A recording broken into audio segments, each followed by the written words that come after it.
Yo, desde luego, en su lugar, anticiparía las elecciones para que hubiera una mayoría parlamentaria distinta que pudiera gobernar este país. ¿Va a levantar usted más centros de menas como en mi ciudad, en Fuenlabrada? ¿Se atreven, señorías del Partido Popular? Den ejemplo, abran las puertas de su casa y métanlos a convivir con ustedes. Muchas gracias.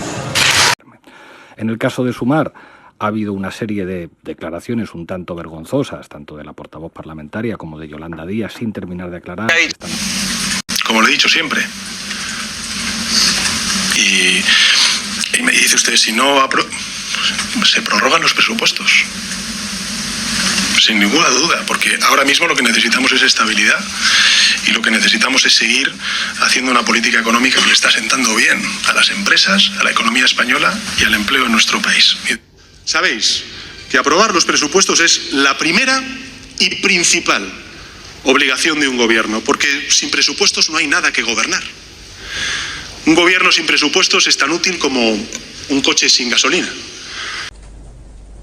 Pero es la responsabilidad del presidente del gobierno, primero, saber que un gobierno sin presupuestos es un gobierno que no gobierna nada, que gobernar no consiste en vivir en la Moncloa. Creo que es la responsabilidad del presidente del gobierno, primero, intentar sacar adelante esos presupuestos. Y si no lo saca adelante, yo, desde luego, en su lugar, anticiparía las elecciones para que hubiera una mayoría parlamentaria distinta que pudiera gobernar este país. Pero si el presidente del gobierno, como parece, por sus declaraciones, no está dispuesto a hacer ni lo uno ni lo otro, lo que tiene que hacer, desde el punto de vista constitucional, es someterse a una cuestión de confianza. Es su responsabilidad para con la ciudadanía, o presupuestos o elecciones. Que España no puede seguir paralizada. Que España no merece estar varada como consecuencia de la Guerra Fría entre el gobierno y su principal socio de gobierno. Por cierto, una guerra que nada tiene que ver con cuestiones ideológicas, que nada tiene que ver con políticas de fondo, sino que tiene más que ver con una pelea de poder. Vinimos como un gobierno dividido, un gobierno agotado en cuanto a su impulso político, un gobierno asediado por los casos de corrupción, que día sí día también estamos viendo y somos testigos el conjunto de españoles y españolas en los medios de comunicación. Lo que nos ha alarmado y mucho es haber conocido a través de ustedes, a través de los medios de comunicación, la supuesta voluntad que tiene este gobierno de vivir de la prórroga. Es decir, que si no hay presupuestos generales del Estado, pues el gobierno lo que va a hacer es prorrogar los presupuestos del año pasado y, por tanto, no rendir cuenta ante los ciudadanos. Si no había presupuestos generales del Estado, el señor Rajoy lo que tenía que hacer era anticipar las elecciones. Es que si el señor Rajoy no aprueba los presupuestos generales del Estado y el señor Rajoy, como consecuencia de ello, no anticipa las elecciones, lo que le exigiremos en ese momento al señor Rajoy es, por obligación con la ciudadanía de este país y por responsabilidad constitucional, tendrá que someterse a una cuestión de confianza. Que tenemos que dar ese salto tecnológico de transformación digital y en ese sentido pues damos la bienvenida con algunos matices que ya luego en la rueda de prensa pues explicaré sobre al menos el marco, ¿no?, en el que se desarrolla el discurso del libro blanco. Tengo que decirles que a mí el término rearme no me gusta en absoluto, no comparto ese término. Creo que tenemos que hablar de otra manera, de dirigirnos a nuestros ciudadanos de otra manera cuando hablamos de la necesidad de mejorar la seguridad y las capacidades de defensa europeas. La ministra de Sumar más apoyada y más querida por el PSOE es Mónica García, y también por los periodistas afines al PSOE. Y eso me parece muy interesante porque creo que habla de una futura reconfiguración de los espacios de la izquierda. Nosotros venimos diciendo que hay una serie de sectores de Sumar que ideológicamente están lejísimos de Podemos y sin embargo cerquísima del PSOE. Yo recuerdo que a Mónica García le preguntaron una vez aquí en esta casa en Televisión Española, ¿de quién está usted más cerca, de Iglesias o de Pedro Sánchez? Dijo, hombre, de Pedro Sánchez, por supuesto. Y creo que ya... Claro, ¿tú te sentiste herido?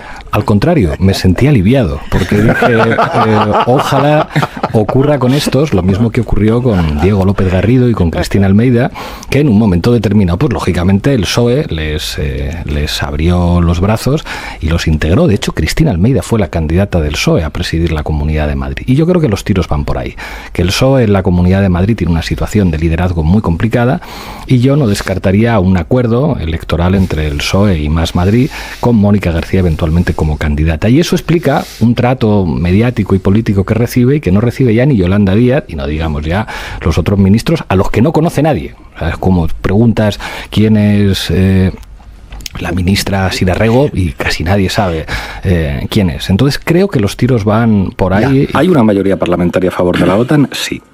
Lo que pasa es que esa mayoría parlamentaria implicaría que el PSOE se tenga que poner de acuerdo con el PP y con un Vox que están felices con Donald Trump al frente de los Estados Unidos y de la OTAN. Y claro, es que eso es kriptonita para Superman Pedro Sánchez. Si Pedro Sánchez tiene que ponerse de acuerdo con el PP y con la ultraderecha para sacar adelante el rearme, está muerto y enterrado políticamente. Eso hace que los diputados de izquierdas, aunque no son muy numerosos, sean absolutamente centrales. Podemos ha sido clarísimo en esto, con respecto a la OTAN desde el principio, pero ojo, no solamente Podemos, y no solamente el BNG.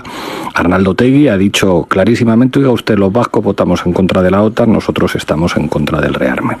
En el caso de Sumar, ha habido una serie de declaraciones un tanto vergonzosas, tanto de la portavoz parlamentaria como de Yolanda Díaz, sin terminar de aclarar si están a favor del rearme, si no están a favor del rearme, pero que parece que al final la presión de algunos diputados pues hizo que ayer tuvieran que posicionarse en contra del gobierno en el que participan.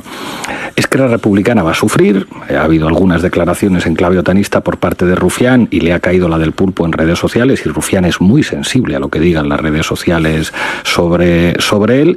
Y en el caso del PNV y de Junts, que podrían cerrar filas en este caso con el consenso otanista, sus votos no son suficientes para sostener al gobierno. ¿Qué implica esto? Pues que en España la sostenibilidad política de Pedro Sánchez, que además quería construir un perfil de izquierdas, pues ahora depende de la derecha y de la extrema derecha para sacar a esto adelante. Y después hay una realidad muy obvia.